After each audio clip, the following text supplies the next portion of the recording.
जय Shri Radhe ji. Welcome to रंग astro. आज हम बात करेंगे कुछ खास निशान और उसके फलों के संबंध में। सबसे पहले बात करेंगे कंकन के क्षेत्र पर उपस्थित तिल के संबंध में। जब भी तिल की उपस्थिति स्पष्ट तौर पे आपके कंकन के क्षेत्र में यानी कि मनबंध के क्षेत्र में आती है, ये आपके लिए सम्राट योग का निर्माण करती है। ऐसी स्थिति में जातक अपने जीवन में पर्याप्त आर्थिक लाभ प्राप्त करता है और जीवन में समृद्धि की तरफ बढ़ता चला जाता है। चाहे परिस्थितियां उनके नियंत्रण से बाहर कैसे भी दिखे, लेकिन एक समय आता है जब उन्हें सख्त जरूरत होती है। उस समय किस्मत उनका साथ देती है और जीवन को बड़ी ऊंचाई तक स्पष्ट तौर पे लेके जाती है। इसमें किसी भी प्रकार से कोई भी संदेह जातक को कभी होना ही नहीं चाहिए, चाहे ऊपर की लकीरें किस प्रकार भी और इशारा कर रही हो, लेकिन ये लकीरें ऐसी हैं जो कि जातक को निश्चित तौर पे समृद्ध करने का काम करेगी, आर्थिक तौर पे, बौद्धिक तौर पे, सामाजिक तौर पे। इसके अलावा दूसरे लकीर के बारे में हम बात करेंगे जो कि इस मध्य में अवस्थित है क्रॉस के रूप में। देखो, जब भी आपके केतु और शुक्र के मध्य के क्षेत्र में यानी कि संधि क्षेत्र में कहीं भी क्रॉस की उपस्थिति हो जाती है तो इसे कभी भी हल्के में नहीं लेना चाहिए, क्योंकि इसके व्यापक प्रभाव आपके जीवन में स्पष्ट तौर पे दिखते हैं। सबसे ज्यादा जो इसका प्रभाव है वो है व्यक्ति के बेस को समृद्ध करने का। जायदाद के रूप में जातक को काफी समृद्धशाली विरासत इन्हें प्राप्त होती है। इसके अलावा भूखंड से इन्हें लाभ होता है। भूमि से संबंधित जो भी काम करेंगे उसमें लाभ होगा। इसके अलावा खनिज पदार्थों से संबंधित, कोयले से संबंधित, कपड़े से संबंधित जो भी काम होगा उससे जातक अपने जीवन में काफी उन्नति को प्राप्त करने की स्थिति में आ जाते हैं। इसके अलावा केमिकल रिलेटेड भी अगर जातक काम करते हैं उसमें भी जातक को फायदा होता है। इसके अलावा अगर स्पीकर का काम करते हैं, मोटिवेशनल स्पीकर का काम करते हैं या ज्ञान संबंधित कोई काम करते हैं, उसमें भी केतु के माध्यम से यहाँ पर जातक के लिए फायदे की स्थिति बनती चली जाती है। ऐसे लोग अगर किसी को कोई वचन बोलेंगे, कुछ कहेंगे तो वो उस पर पड़ेगा, वो उसको लगेगा, ऐसा निश्चित माना जाता है। इसके अलावा केतु की स्थिति यहाँ पर अगर अच्छी होती है तो ऐसी स्थिति में जातक के लिए कुल वृद्धि के भी संपूर्ण योगों का निर्माण स्पष्ट तौर पे होता चला जाता है। इसके अलावा हम कई दफे बात करते हैं मंगल की रेखाओं के संबंध में। देखो, मंगल की रेखा जितनी स्पष्ट, गहरी और अखंडित स्थिति में आपकी हथेली में होगी, ये जातक के लिए उतने सुनहरे योगों का निर्माण करती है।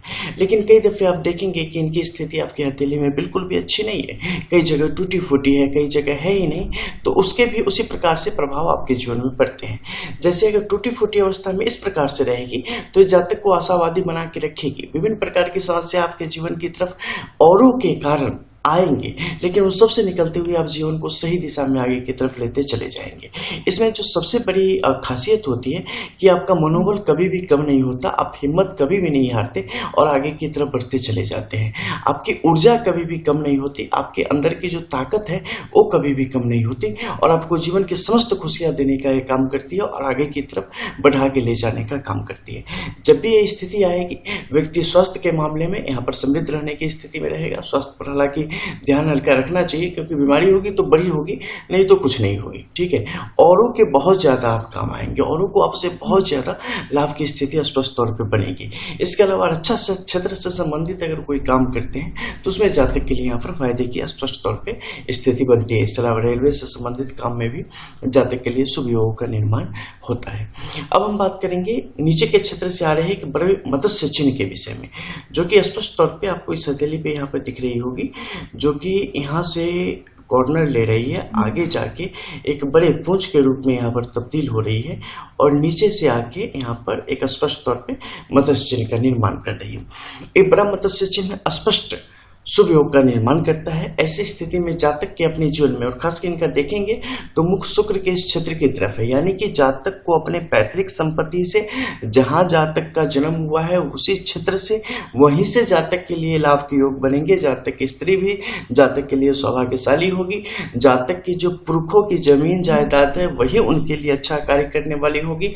जातक को कभी भी अपने पुरखों के बनाए हुए घर को छोड़ के और कहीं नहीं रहना चाहिए। जातक को आज जन्म अपना घर निर्माण नहीं करना चाहिए। जातक अगर घर निर्माण करेंगे तो उन्हें वहां पर घाटा होगा।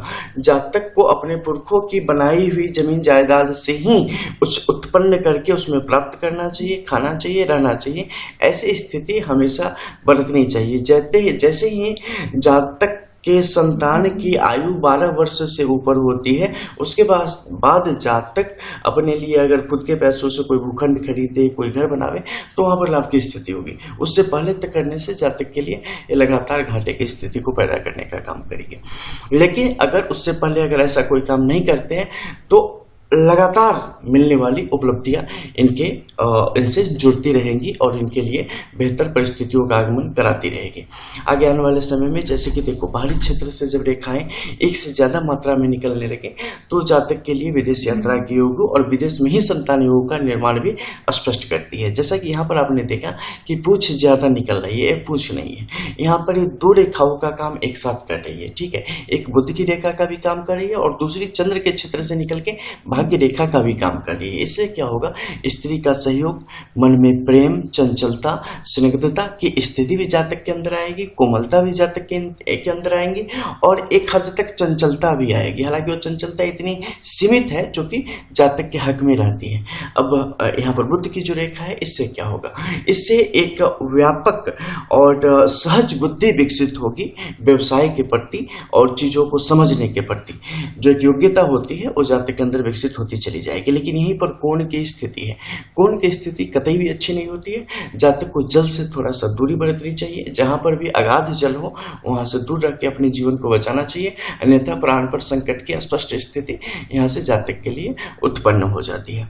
अब बाहर के क्षेत्र में देखेंगे तो यहाँ पर कई सारे आप क्रॉस की स्थिति देखेंगे, लेकिन एक क्रॉस नहीं है, ये है मंगल से आती जनित रेखाएं। ये रेखाएं जब भी आएंगी जातक को मानसिक तौर पे पैना करेगी, लेकिन पारिवारिक तौर पे इतनी उलझनों में भर के रखेगी कि उलझनों से कभी उबर ही नहीं पाएगा अगर उससे निकलने की वो जबरदस्त चेष्टा नहीं करता है तो यहाँ पर जातक को निकलना चाहिए, अन्यथा जातक के जीवन को ये बर्बाद करने में कोई कसर नहीं छोड़ेगी। अब बाहर के क्षेत्र में अगर आप देखेंगे तो यहाँ पर पाएंगे कि कई सारी रेखाओं की स्थिति है जिसके कारण छोटे छोटे खंड बने हैं। एक खंड आर्थिक तौर पे जातक के लिए एक बेहतर परिस्थितियों का निर्माण करते हैं जो कि जातक के हित में होता है। अब ऊपर के क्षेत्र में चलेंगे और वहां से जानेंगे कुछ ऐसे ही अन्य रेखाओं के बारे में। जैसे गुरु के क्षेत्र में बहुत लंबी लकीर, स्पष्ट तौर पे गुरु का आने का मतलब होता है कि आध्यात्मिक तौर पे ये आपके बड़ी विशाल व्यक्तित्व को दर्शाता है, बड़ी उपलब्धियों को दर्शाता है, आने वाले समय में एक बहुत बड़े पद को सुशोभित करने की स्थिति को दर्शाता है। जब आपको भान भी नहीं होता कि आपकी जिंदगी आपको कहाँ ले जा रही है, उस समय भी ये आपके लिए अनवरत कार्य करती रहती है और आपको एक बड़े मुकाम तक स्पष्ट तौर पे ले जाने का काम करेगी। यहाँ पर का क्रॉस आपके लिए स्पष्ट योग बनाता है जो कि आपको विभिन्न प्रकार के प्रशासनिक सेवाओं में, सरकारी नौकरियों में आपके योगदान को निश्चित करता है। इसमें किसी प्रकार से फेरबदल के कोई योग होने ही नहीं है।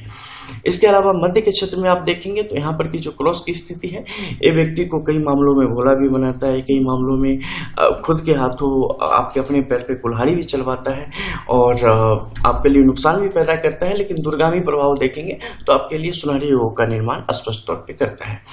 इसके अलावा मध्य के क्षेत्र में जो यहाँ पर क्रॉस है पूर्ण रूप से विकसित नहीं है। जब भी पूर्ण रूप से विकसित नहीं होता है क्रॉस, उस समय क्या होता है कि आप कोई भी काम शुरू करोगे, सब अच्छे विचारों से करोगे, अच्छे मन से करोगे, लेकिन आगे जाके उसका रिजल्ट उस तरीके से आपके हाथ में नहीं आएगा, जो फायदा दिखना चाहिए वो नहीं दिखेगा और कोई टेक ओवर कर लेगा या कोई और उन चीजों को लेके आगे बढ़ जाएगा, आप फिर कहीं और निकल जाओगे ढूंढने कुछ और। तो ऐसी स्थिति को भी यहाँ पर बढ़ाने का काम करता है, परेशानियों को आपकी हथेली से जाने नहीं देता। हालांकि ये बहुत छोटी होती है, जैसे ही आप इन्हें पार पाएंगे आपके लिए खुला आसमान है, लेकिन एक खास समय तक आप इसे पार ही नहीं कर पाते। ये भी एक विडंबना ही है। इसके अलावा सूर्य के क्षेत्र को निश्चित तौर पे देखा जाना चाहिए। यहाँ की जो रंगत है, ये रंगत कतई भी उचित नहीं है। ऐसी रंगत होने से आपके लिए परिस्थितियाँ हमेशा कुछ न कुछ कारणवश मुश्किल परिस्थितियों को ही दर्शाने का काम करती है खास उम्र तक। जैसे उससे बाहर आप निकलेंगे आपके लिए परेशानियां खत्म हो जाएंगी। हालांकि ये कुछ कला भी प्रदान करती है और आपके अंदर कुछ विशेष प्रकार के कलाकार को भी जन्म देती है, जिस कारण आप अपने आप को बहुत सारे अन्य कार्यमूर्तिकार, लेखक वगैरह के रूप में आप अपने आप को आगे बढ़ा सकते हैं। तो ये सब कुछ लकीरें थी और उनके फलों के विषय में आपने जाना।